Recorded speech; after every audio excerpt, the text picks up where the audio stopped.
Hi everyone, welcome to today's writing. We're going to continue doing our descriptive language piece, so making sure that if we haven't, maybe touch on the yesterday's video to find out how we're going to start planning for that, and then watch today's video to see how you can continue to plan your descriptive writing piece. So we're looking for using descriptive language to describe characters within the text we read.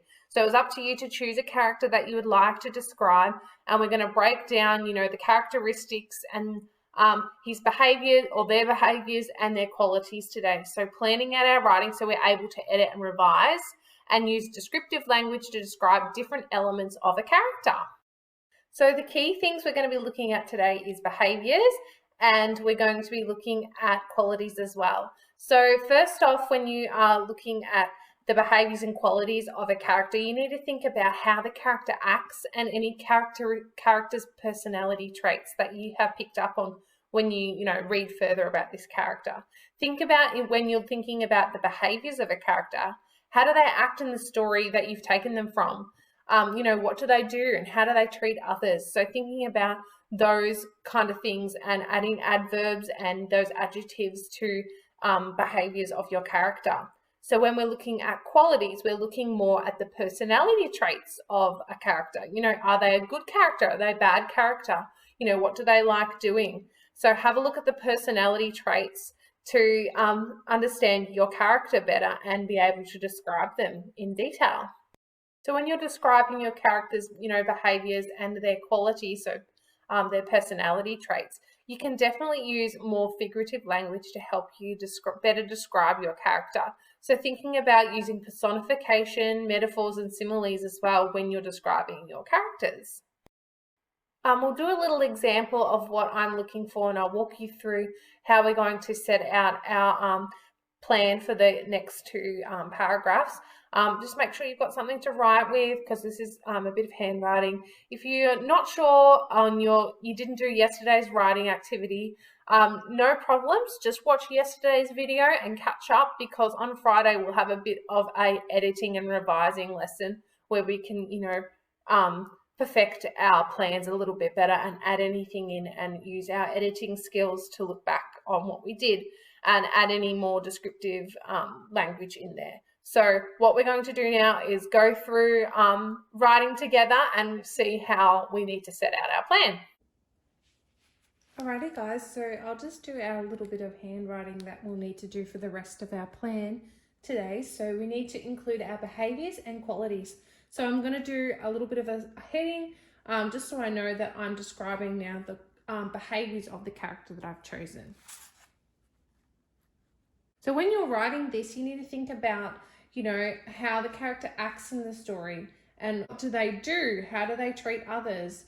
And think about the adverbs that they might use or you will need when you are describing how this character behaves. So I'm thinking about our king, the Cinderella king, and I remember that picture that I had earlier in the video. So thinking about, his characteristics as his behaviors. So I'm thinking he was a kind of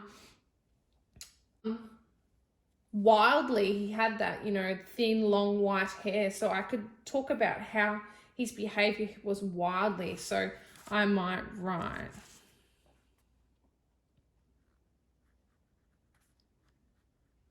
kind of changed what I was doing. So the king frantically marches through the castle. So that behavior of frantically doing something, he's quickly doing it. Thinking of another kind of behavior. So how else does he act? Maybe he is kind of, wild in the way he talks. So the king, go back to the start where I started behaviors. So the king frantically marches through the castle. The king has an aggressive voice that wildly shouts at everyone. He has a rotten attitude, sticking his nose up at all the townspeople. He never says thank you or please and always demands that his people do everything he says. So we're kind of getting a sense now of what this king is like in terms of his behavior. So he's, You know, he's quite a rude character. You know, he has a bad, rotten attitude and he never says thank you or please. You know, he sticks his nose up at people. So we're describing the way he's acting. So now we're going to move on to the qualities. So we'll do another little subheading for our plan.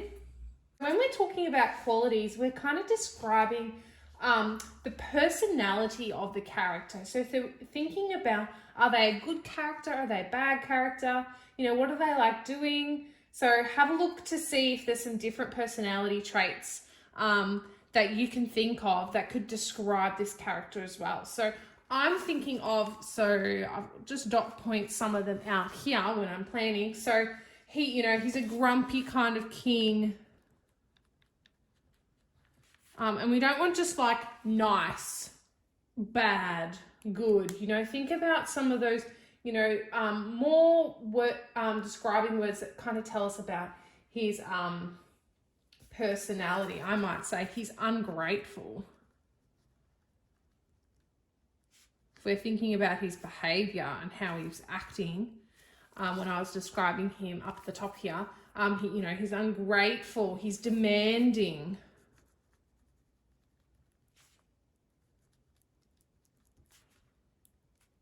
He is unruly, maybe. I might just do them over here. He is, you could almost say he's wild. He's a wild kind of character. Looking back at my other behaviors, you know, he's aggressive.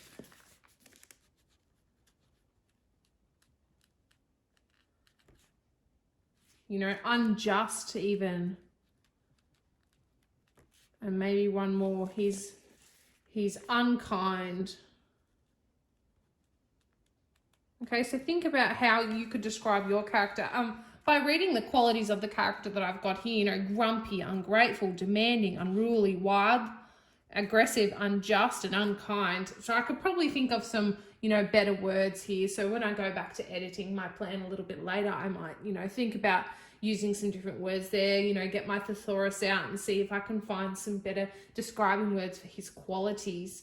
But as you can see, these words that I've done for his qualities relate back to his behaviors. So you need to think about, do the qualities that I'm choosing for my character relate to the behaviors and how, you described your character as well? Because a lot of our behaviors and qualities will relate back to what they look like as well.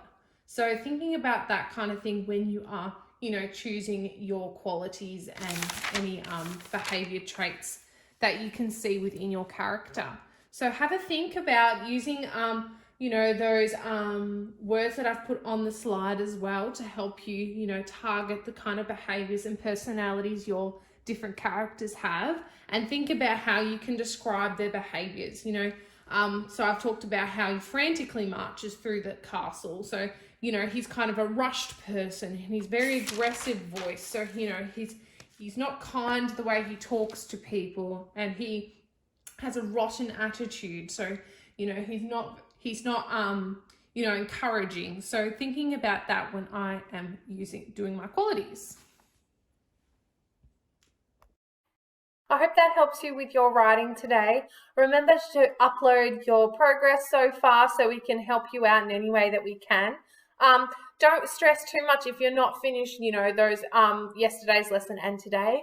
Make sure that you use Friday's time to finish off your writing and your plan, because next week we'll be looking at structuring more of a descriptive piece using our plan. So get today's lesson done as much as you can, and Tuesday's lesson as well. And then Friday we'll see how we can add more to it and edit and revise our plan. I hope you have fun. Remember to use that descriptive language. I've put some adjectives on Padlet as well, so have a look through there if you're having troubles thinking of words to describe your character. So scroll to the bottom of this video in Padlet and see the descriptive language that I've put in there for you. All the best, guys. Bye.